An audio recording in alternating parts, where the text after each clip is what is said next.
मैं रामनिवास शाह आचार्य श्री कल्याण राजकीय कन्या महाविद्यालय सीकर आज मैं आपको जॉन लॉक के राज्य की विशेषताएं बताऊंगा। तो इसके अंतर्गत लॉक ने सामाजिक समझौते के आधार पर जिस राज्य की स्थापना की है उसकी विशेषताओं का अध्ययन हम निम्न रूपों में कर सकते हैं। नंबर 1, राज्य मानव कल्याण मात्र का एक साधन है।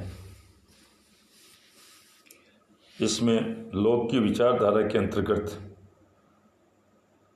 व्यक्ति को साध्य तथा राज्य को एक साधन की स्थिति प्रदान की गई है। राज्य व्यक्ति के लिए है, व्यक्ति राज्य के लिए नहीं। लॉक के अनुसार शासन का उद्देश्य समुदाय का कल्याण है।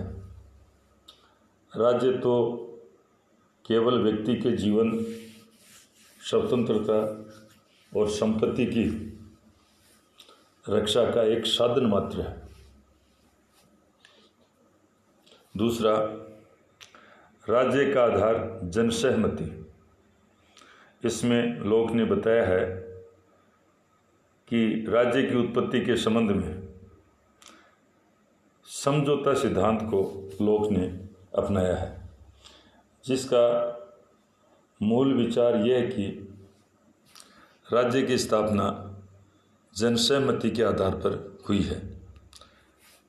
लॉक के अनुसार जनता राज्य की आज्ञाओं का पालन इसलिए करती है कि राज्य की सत्ता जनसहमति पर आधारित है और राज्य की आज्ञाओं का पालन करना जनता के हित में है। किंतु यदि शासक वर्ग केवल अपने स्वार्थों को ध्यान में रखते हुए मनमाना शासन करने की प्रवृत्ति को अपनाए तो ऐसी परिस्थिति में जनता शासन की आज्ञाओं का पालन करने के लिए बाध्य नहीं है। तीसरा, सीमित सत्ता वाला राज्य। लॉक के राज्य को सीमित शक्तियां ही प्राप्त हैं, निरपेक्ष या असीमित सत्ता नहीं। स्वयं लॉक के शब्दों में राज्य को निश्चित उद्देश्यों की प्राप्ति हेतु न्यासधारी शक्तियां ही प्राप्त हैं, अर्थात उसकी शक्ति लोक कल्याण की सिद्धि के लिए ही है। जिस साधन के आधार पर सरकार के द्वारा अपनी शक्तियां और अधिकार प्राप्त किए गए हैं उसे संविदा कहकर नहीं पुकारा, वरन लोक उसे ट्रस्ट कहता है। ट्रस्ट में ये भाव निहित है कि सरकार की शक्तियां सीमित हैं और यदि सरकार ट्रस्ट की सीमाओं का उल्लंघन करती है तो समाज को अधिकार है कि वह सरकार को भंग कर दे। तो बहुत ही स्पष्ट शब्दों में और सरलतम प्रकार से लॉक ने राज्य की स्थिति को स्पष्ट कर दिया है कि समझौते के आधार पर जो राज्य का निर्माण, तो वो कॉन्ट्रैक्ट नहीं है, उसको संविदा नहीं कहा जा सकता, वो ट्रस्ट। और यदि राज्य ट्रस्ट के सिद्धांतों के, ट्रस्ट के विश्वास के खिलाफ जाता है, ट्रस्ट की सीमाओं का उल्लंघन करता है, तो ऐसी स्थिति में वो जनता को ये अधिकार देता है कि वो उस सरकार को, उस शासक को सत्ता से अलग कर दें, वो कर सकते हैं। तो इस प्रकार से ये। अगला, संवैधानिक राज्य।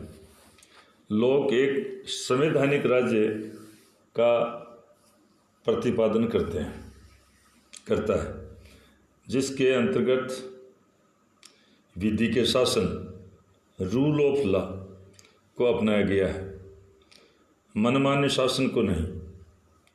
लोक ने स्पष्ट किया है कि जहाँ कानून का अंत होता है वहाँ अत्याचार प्रारंभ हो जाता है। यद्यपि लोक शासन की सविवेकी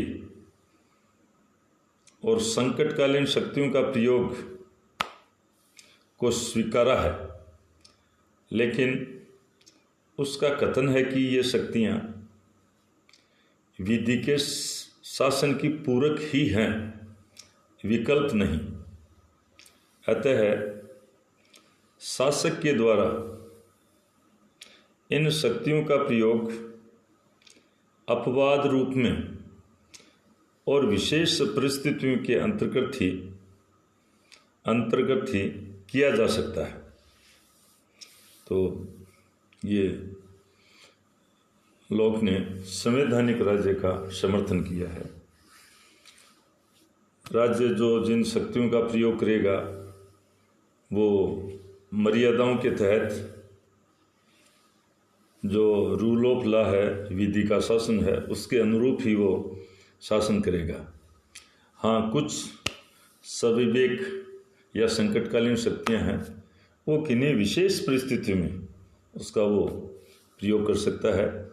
रोज़मर्रा के कार्यों में या बार बार या अनावश्यक रूप से या आदत के रूप में उसका प्रयोग नहीं किया जा सकता। और अगला है निषेधात्मक राज्य का प्रतिपादन। कार्यों की दृष्टि से लोक का राज्य एक निषेधात्मक राज्य है, सकारात्मक राज्य नहीं। लोक के राज्य का उद्देश्य व्यक्ति के जीवन, स्वतंत्रता और संपत्ति की रक्षा मात्र करना है। उसने चरित्र को सुधारना या फिर नैतिक उत्थान करना नहीं। तो यहाँ पर ये निषेधात्मक कि राज्य को तो उनकी सुरक्षा, रक्षा, इसी पर ध्यान देना है। उनके जो व्यक्तियों के अधिकार हैं, प्राकृतिक अधिकार, जीवन, स्वतंत्रता, संपत्ति, इनकी केवल रक्षा करना है। और उन्होंने व्यक्ति में इतना विश्वास, समाज में इतना विश्वास व्यक्त किया है कि और सकारात्मक, रचनात्मक कार्य व्यक्ति अपने आप ही अपना विकास कर लेंगे। तो इस प्रकार से। और अंत में उपसंहार, यहाँ पर हम कह सकते हैं कि लोक का राज्य व्यक्तियों के कल्याण के लिए निर्मित, सीमित और संवैधानिक सत्ता वाला तथा जनसम्मति पर आधारित राज्य है। आज मैं यहीं पर मेरी वाणी को विश्राम देता हूँ और आने वाले वीडियो में आप थोड़ा इंतज़ार करें। मैं आपके लिए और अपने विषय से संबंधित अच्छी विषय वस्तु लेकर आऊँगा। एक बार पुनः आप सबका धन्यवाद।